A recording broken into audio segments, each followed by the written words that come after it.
Welcome to day 5, the last day in our fall look week of webisodes, and we have a special guest. Kate from Art Impressions is here. Hi, and I am so excited to share with you our new mini TryFolds for holiday 2017. We've got these fun, interactive ideas, and we can't wait to show you this new fun stuff. So what we have to say is, come play with us. Well, here are the newest TryFolds, right? Yes, 2 beautiful Christmas winter scenes that are amazing for this interactive look where we're peeking through these 3 different panels of scenes all the way into the inside. So we're going to die cut these pieces so that you can see into the inside of the card. And actually, each of the 2 packages has the stamps and the die cuts, both. Yes, so we make it really easy for you. All you need to do is start stamping and aligning. We're going to show you exactly how to do that today. And speaking of making it easy, I think this is really a good testimony to that. Having a TryFold card base just done and ready for you is really great. So we just decided to do these quick card packs. They have 8 card bases and 8 envelopes in them, so you can just get them ready and send them off. Okay, and this is the one that you're going to do, the window? So there's the window and the door. The winter window and the magical Christmas. So this one's got the window, the valance, and the little kitty with the tree. And we also have our door. It comes with a separate wreath, as well as the chimney, the little fireplace mantle, and your little Santa peeking out on the inside. So everything is there. Everything's in there. And so let me show you. Here is a finished one. I'm going to slip the jute off. And this has been cut down from the card. Yep, just same cardstock, just cut to a square so that we've got it ready. So you can see the windows. This is just charming, absolutely charming. It's got a dash score line on it so that you can go ahead and fold open those window panes. And then I open this and I see the curtains, and then I can open this. Oh, sweet. Have the sweet little kitty sleeping on the inside. Okay, show me how. All right, perfect. Let's get started. We are going to start with our stamp platform. So I'm going to use the one from Tim Holtz, this Tonic Studio platform. And like I mentioned, I just cut down my card base so that I've just got more of a square shape for these little mini TryFolds. I'm going to slip this into the stamp platform. I love these things. They are just amazing, easy to use. Should I tell you that when they first came out, I thought, why? Really?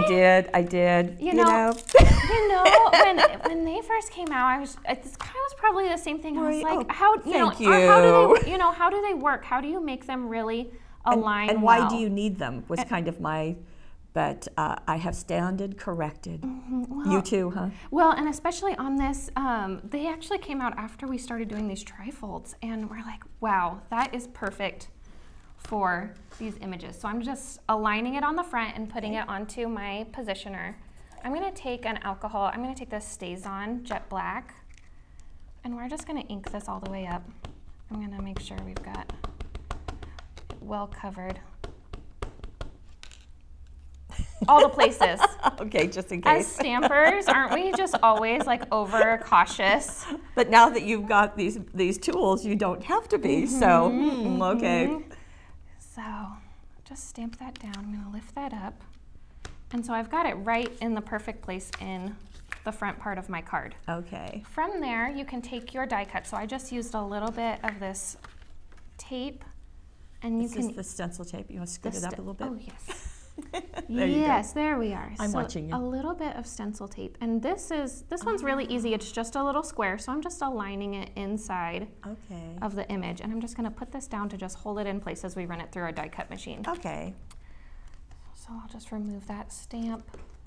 And let's start by die cutting this. Okay. Now we're using Big Shot. You can use any machine. I do love the Big Shot machines. It's kind of the tried and true, isn't it? It is. So, and this white's really pretty.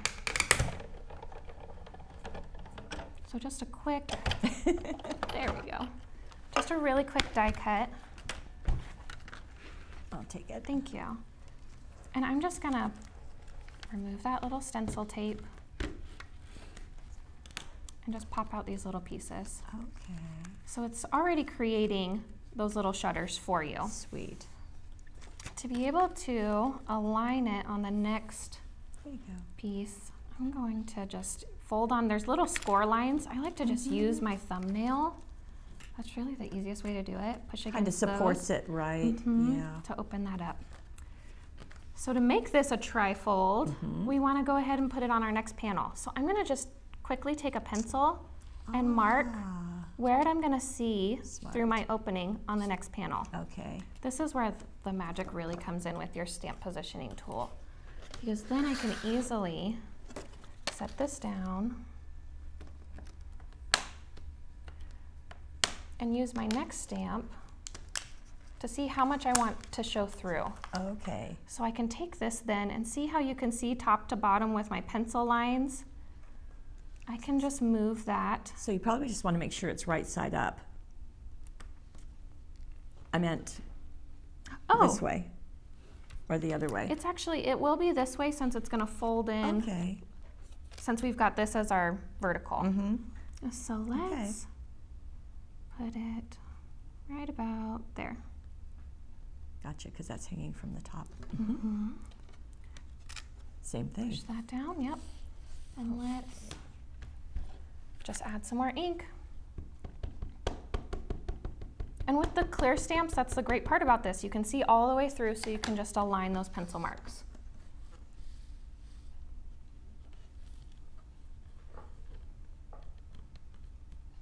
Then I bet the same thing.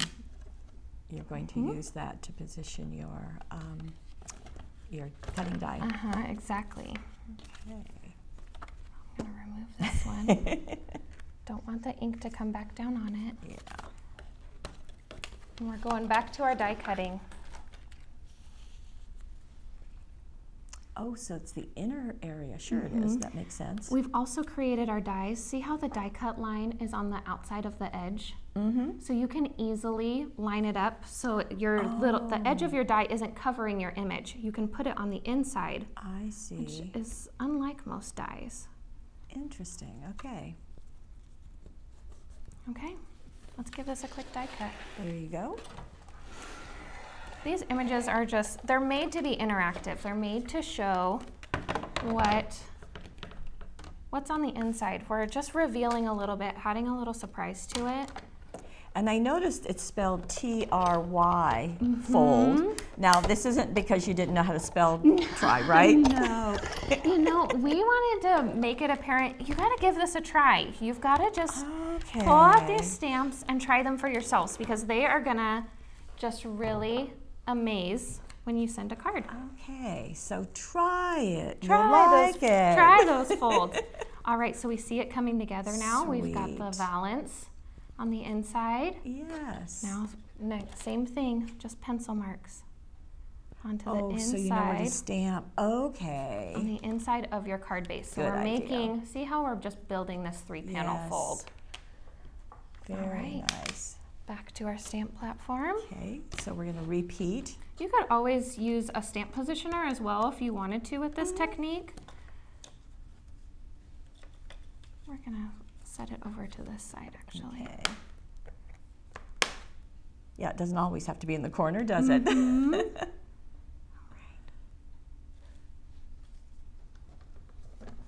So it's all designed, of course, to fit perfectly. And each of them, of course, has the 3-fold, so it is the TRI fold. Exactly. If you're ever wanting to make a multiple panel card for, online challenges or that sort of thing, this is a great way to do that. Okay. All right. So now you can see all the way through to the inside of the tree. So let's get in close to see that. Okay. Just as it's coming together. Sweet. There's the little kitty on the inside. Very nice. So we don't want to leave this just plain white. We want you don't think so? We want to color this one up. So we want to show you how to color this. And another great thing about our products is there's a colored sample for you always to follow. Excellent. And you can see there's a lot of shading in here. So there's even little shading in the bow.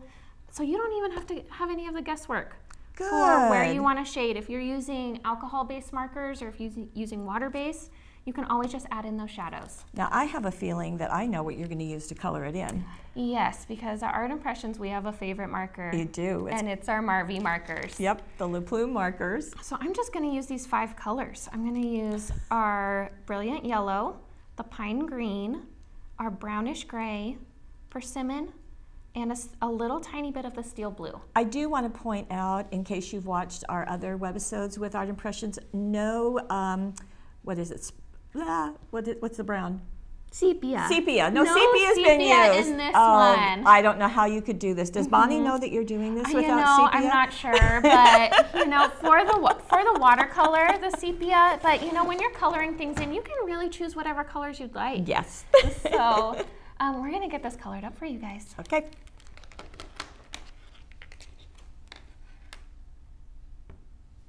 Now you're going to be using it as a watercolor, though. Right? Yes. Yep. Okay. So I'm working with the watercolor directly on the cardstock. So one of the tips of this is you have to really find the balance of water. You don't want to be oversaturated. That's gonna really soak your paper. But you also don't want to be too dry, because then you're gonna have those little wisps off of your brush. Okay. So just right, huh? So we're gonna find the just right. So even in this technique, I'm also, you're gonna see, I'm gonna pull off the water. You've been trained, have you? Yes, because we, again, don't want too much water on there. And if you see any of your little pencil marks from previous, you can also just make sure that those are out of your image as well. All right, and just start adding some color. The big thing about watercolor as well, when you're doing it direct to paper like this, is that you want to start light. You can always add more color, but I always like to just fill areas with color. Just get it started, because then you can come back and shadow. Once your watercolor's dried, you can come back in and shadow from there. I'm just using a number 4 brush for this. Okay, your very famous number 4 brush. The number 4 brush, we love it. We use it, on our watercolor images, but even just to color anything. So it is pretty quick as you're filling that in. Okay, so we're gonna stop talking and let you just color, and we'll be fast forwarding through here. Sounds good.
Thank you, Kate. So that was fast. Yes. We're not going to go to the other panels, but again, just to come back, we'll get it nice and close so you can see.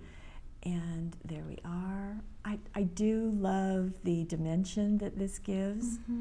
just a little bit of watercolor, fill it in, and just add your shadows. That's really all it is. And all of them are on the packaging, so they're going to direct you to where you want to put those. And I bet you're going to want to fill in the eyes and nose of that cat. Yes. Because I've been trained Definitely. by Bonnie, as you have been. Yep, use the fine tip of those markers and just darken it in. So absolutely sweet. So the same process would be happening with the Santa, and I do appreciate, I have to tell you, there are Santas that are kind of scary. Yeah. This is a warm, friendly Santa, and I'm very happy about that. Of course, that's what I expect. He's very cute. He's just ready to greet you with a lot of presents for Christmas Day. Good. Okay. So there's our TryFold. Thank you so much, and thank you for joining us for our whole week of webisodes. Isn't this a fun finish? And thank you for being the very best part of Paper Wishes. We'll see you next week.